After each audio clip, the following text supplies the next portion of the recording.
उद्धव ठाकरे पुन्हा विधान परिषदेवर जाणार? निवडणूक आयोगानं विधान परिषद निवडणुकीचा कार्यक्रम जाहीर केला तेव्हापासून याच प्रश्नाची चर्चा होते। या निवडणुकीत संख्याबळानुसार महाविकास आघाडीच्या वतीनं फक्त एक आमदार निवडून जाऊ शकतो।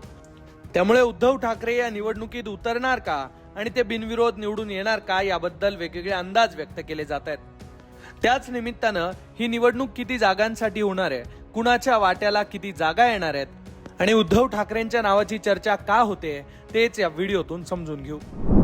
विधान परिषदेच्या 9 सदस्यांचा कार्यकाळ 13 मे रोजी संपणार आहे। त्यामुळे येत्या 12 मेला विधान परिषदेत नवे सदस्य पाठवण्यासाठी निवडणूक होणार आहे। यातल्या प्रत्येक उमेदवाराला निवडून येण्यासाठी पहिल्या पसंतीची 29 मतं आवश्यक असणार आहेत। त्यामुळे विधानसभेतील सध्याच्या सर्व पक्षांच्या संख्याबळाच्या गणिताचा विचार केल्यास 9 जागांपैकी भाजपला 5 जागा, शिवसेनेला 2 जागा, राष्ट्रवादी काँग्रेसला 1 जागा तर दुसरीकडे महाविकास आघाडीतील सर्व पक्षांना मिळून फक्त 1 जागा मिळण्याची शक्यता आहे। उमेदवारांची संख्या मर्यादित राहिल्यास ही निवडणूक बिनविरोध होण्याची शक्यता आहे। पण जास्तीचे उमेदवार मैदानात उतरल्यास या निवडणुकीत चांगलीच चुरस सुद्धा पाहायला मिळू शकते।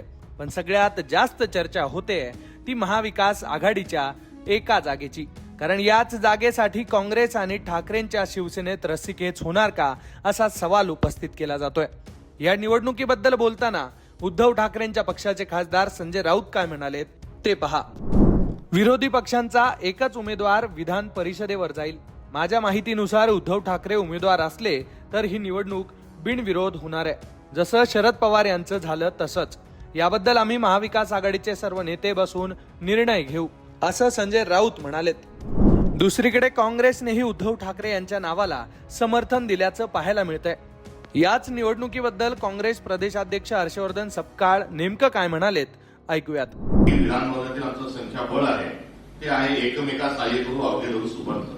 त्यामुळे तिन्ही पक्ष एकत्र येऊन या सर्व निवडणुकांना लढल्याशिवाय सामोरं गेल्याशिवाय आमचे प्रतिनिधी जाणार नाही, ही वस्तुस्थिती आहे। आणि जी आमची भूमिका होती त्यामध्ये राज्यसभेवर जरूर काँग्रेस त्यावेळेस जाऊ शकलं नाही, आमचा आग्रह असताना देखील। मात्र आता विधान परिषद आली आहे, विधान परिषदेच्या संदर्भामध्ये महाविकास आघाडीचा चेहरा उद्धवजी होते आणि आहे।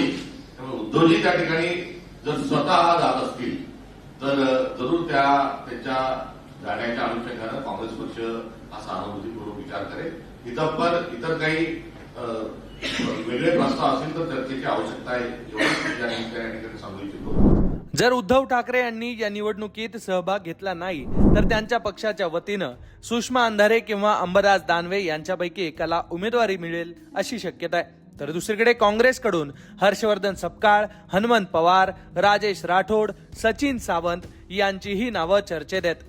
त्यामुळे आता उद्धव ठाकरे नेमकी काय भूमिका घेणार, ते स्वतः या निवडणुकीत उतरणार का हे पाहणं महत्वाचं असणार आहे। या सर्व घडामोडींबद्दल तुमचा अंदाज नेमका काय ते कमेंट बॉक्समध्ये नक्की लिहा आणि अशाच राजकीय घडामोडी जाणून घेण्यासाठी तुम्ही लोकमत पाहत राहा।